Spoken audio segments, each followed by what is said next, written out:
भारत का अंतरिक्ष उद्योग अभी अपनी शुरुआत ही कर रहा है, लेकिन यह पहले से ही एक महत्वाकांक्षी भविष्य की नींव रख रहा है।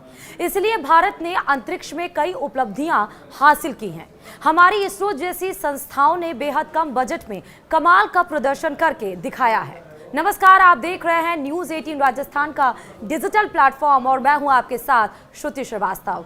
आज बात कर लेते हैं स्पेस एजेंसी के लिए जो बजट अलॉट किया गया है, उसमें कम बजट में ही कैसे भारत अंतरिक्ष में एक मिसाल कायम करेगा। जी हां, भारत के मंगलयान और चंद्रयान जैसी चीजें की सफलता को पूरी दुनिया ने सलाम किया है। अब हमारे वैज्ञानिक सूर्य तक पहुंचने के लिए आदित्य प्रोजेक्ट में जुटे हुए हैं। इस साल भारत अंतरिक्ष की दुनिया में कितना कारनामा करता है, यह वित्त मंत्री निर्मला सीतारमण के 23 जुलाई को पेश किए बजट में साफ नजर आया। भारत के अमेरिकी दूतावास के प्रवक्ता ने यहां तक बोला, पेलोट को बताया कि भारतीय अंतरिक्ष अर्थव्यवस्था का मूल्य लगभग $8 बिलियन है, जिसकी वैश्विक अंतरिक्ष अर्थव्यवस्था में 2% हिस्सेदारी है। भारत की अंतरिक्ष अर्थव्यवस्था में 2033 तक $44 बिलियन तक पहुंचने की क्षमता है, जो वैश्विक हिस्सेदारी का लगभग 8% होने का अनुमान है। वहीं केंद्रीय वित्त मंत्री निर्मला सीतारमण ने स्पेस मिशन को बढ़ावा देने के लिए बजट का प्रावधान भी किया। वित्त मंत्री ने 23 जुलाई को बजट पेश किया था, जिसमें उन्होंने भारतीय स्पेस इकोनॉमी यानी अंतरिक्ष आधारित अर्थव्यवस्था को बढ़ावा देने के लिए अपने बजट में 1000 करोड़ रुपए का प्रावधान किया। भारत का स्पेस सेक्टर तेजी से विकसित हो रहा है। इसरो ने किफायती तरीके से मिशन पूरे कर सारी दुनिया को चौंका दिया है। यहां तक कि अब प्राइवेट सेक्टर ने भी इसमें पैसा लगाना शुरू कर दिया है। अंतरिम बजट में स्पेस सेक्टर को वित्त वर्ष 2024 से लेकर 2025 के लिए 13,042.75 करोड़ रुपए मिले थे, जो 2023 से 2024 के लिए 498.84 करोड़ रुपए की वृद्धि है। अब सवाल यह है कि स्पेस मिशन पर सबसे ज्यादा कौन सा ऐसा देश है जो खर्च करता है और कितना खर्च करता है, और हम अपने कम बजट में भी किस तरह से छलांग लगा रहे हैं। तो चलिए बताते हैं। दरअसल स्पेस मिशन भारतीय स्पेस एजेंसी इसरो ने पिछले 2 दशक में स्पेस को लेकर कई बड़े मिशन किए हैं। इस मिशन को देखकर दुनिया भर की स्पेस एजेंसियां भी प्रभावित हैं। स्पेस मिशन को बढ़ावा देने के लिए मोदी 3.0 सरकार में 1000 करोड़ रुपए का बजट का प्रावधान किया गया है। वहीं बजट भाषण में वित्त मंत्री ने कहा कि स्पेस इकोनॉमी अगले 1 दशक में 5 गुना ज्यादा हो जाएगी। यह एक वेंचर कैपिटल फंड है और इसके जरिए स्पेस इंडस्ट्री में निवेश किया जाएगा। स्पेस सेक्टर के मुताबिक यानी कि स्पेस सेक्टर के एक्सपर्ट्स के मुताबिक भारतीय स्पेस इकोनॉमी अभी $8.4 बिलियन यानी 70,000 करोड़ रुपए से ज्यादा की है। वहीं अगले 1 दशक में यह 3.68 लाख करोड़ रुपए से ज्यादा हो जाएगी। इसका मतलब यह है कि वैश्विक स्पेस इकोनॉमी में भारत का हिस्सा 2% से बढ़कर 8% हो जाएगा। अब आपको ये बताते हैं कि कौन, जैसा हमने आपको बताया कि स्पेस मिशन पर सबसे ज्यादा खर्च कौन करता है, तो सिलसिलेवार तरीके से बताएंगे। और सवाल ये भी है कि कौन सा देश सबसे ज्यादा खर्च करता है और कितना खर्च करता है। तो 2023 के आंकड़ों के मुताबिक अमेरिका ने अपने स्पेस एजेंसी नासा पर $73.2 बिलियन खर्च किया था। वहीं चीन ने $14.5 बिलियन खर्च किया था।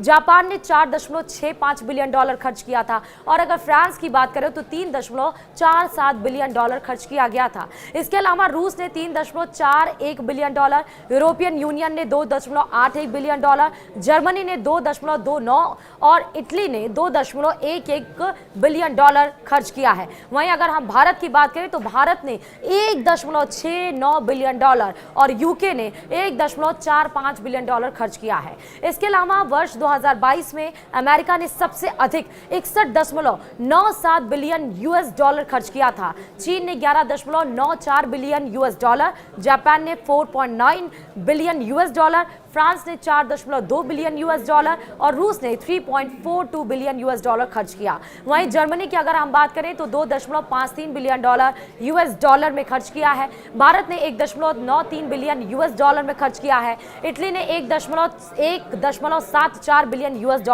और यूके ने $1.15 बिलियन। दक्षिण कोरिया की बात करें तो $0.72 बिलियन और वहीं यूरोपीय यूनियन ने $2.6 बिलियन खर्च किया था। अब स्पेस टूरिज्म में किस तरह से इजाफा हो रहा है वो भी आपको बताते हैं। दरअसल हाल ही में ये जानकारी सामने आई थी कि उद्यमी और पायलट गोपी थोटाकुरा ब्लू ओरिजिन ने NS-25 मिशन पर एक पर्यटक के रूप में अंतरिक्ष में जाने वाले पहले भारतीय बनने वाले हैं। यदि मिशन सफल रहा तो थोटाकुरु अंतरिक्ष में जाने वाले दूसरे भारतीय होंगे और इससे पहले विंग कमांडर राकेश शर्मा अंतरिक्ष पर जा चुके हैं। मीडिया रिपोर्ट्स के मुताबिक अगर बात करें तो 2023 में स्पेस टूरिज्म मार्केट 848 यानी $848.28 मिलियन का था। 2032 तक इसे बढ़ाकर $27,861.99 बिलियन होने की उम्मीद जताई जा रही है। स्पेस मार्केट पर पैसों के कब्जे के लिए कितने पैसों की जरूरत है वो अब आपको बताते हैं। दरअसल इसरो ने PSLV और GSLV की अगर हम बात करें तो जैसे अपने सस्ते और भरोसेमंद लॉन्च व्हीकल के जरिए कई उपग्रहों को अंतरिक्ष में भेजा है। हमने सितंबर 2023 में एक ही उड़ान में 104 सैटेलाइट अंतरिक्ष में भेजने का कारनामा भी किया था। भारत को साल 2035 तक एक स्पेस स्टेशन भी बनाना है और साथ ही दुनिया के अन्य देशों के सैटेलाइट भी अंतरिक्ष भेजकर काफी पैसा भी बनाया जा सकता है। इसके अलावा स्पेस कार्यक्रम को आगे बढ़ाकर हम अपने डिफेंस को भी मजबूत कर सकते हैं। भारत ने इंटरनेशनल स्पेस मार्केट के 10% हिस्से पर साल 2030 तक कब्जे करने का लक्ष्य रखा है और इन उम्मीदों को पूरा करने के लिए ही इस बार के बजट में इजाफा किया गया है। 2023 में भारत के मिशन में कौन कौन चीजें शामिल थी वो भी आपको सिलसिलेवार तरीके से बताते हैं। सबसे पहले बात चंद्रयान-3 की बात करते हैं। इस मिशन के साथ भारतीय स्पेस एजेंसी इसरो ने 2023 में एक नया इतिहास रचा। चंद्रयान ने चांद पर सॉफ्ट लैंडिंग की। वहीं यह एक ऐसा पहला यान बना है जो चांद के साउथ पोल पर उतरा। चंद्रयान-3 के जरिए भारत अब रूस, US और चीन के एलिट क्लब में शामिल होने वाला चौथा देश बन गया है जिनके यान चांद पर उतर चुके हैं। वहीं आदित्य L1 की बात करें मिशन पर, जो कि ये मिशन चांद पर यानी उतारने के बाद भारत ने अगला यान सूरज की ओर रवाना किया। ये भारत की पहली स्पेस बेस्ड सोलर ऑब्जर्वेटरी हुई जो पृथ्वी से तकरीबन 1.5 मिलियन किलोमीटर की दूरी पर जाकर स्थित होगा और सूरज से जुड़े विभिन्न पहलुओं की स्टडी करेगा। इसी क्रम में आगे बढ़ते हुए स्पेस यानी अंतरिक्ष को लेकर भारत के और भी कई बड़े लक्ष्य हैं और इस बार का जो बजट अलॉट किया गया है वो तो फाइनेंशियल ईयर 2023 और 2024 से कई गुना ज्यादा है। उम्मीद जताई जा रही है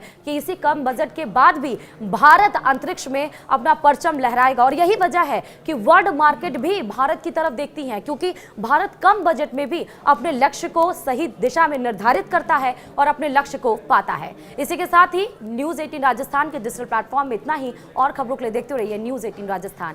नमस्कार।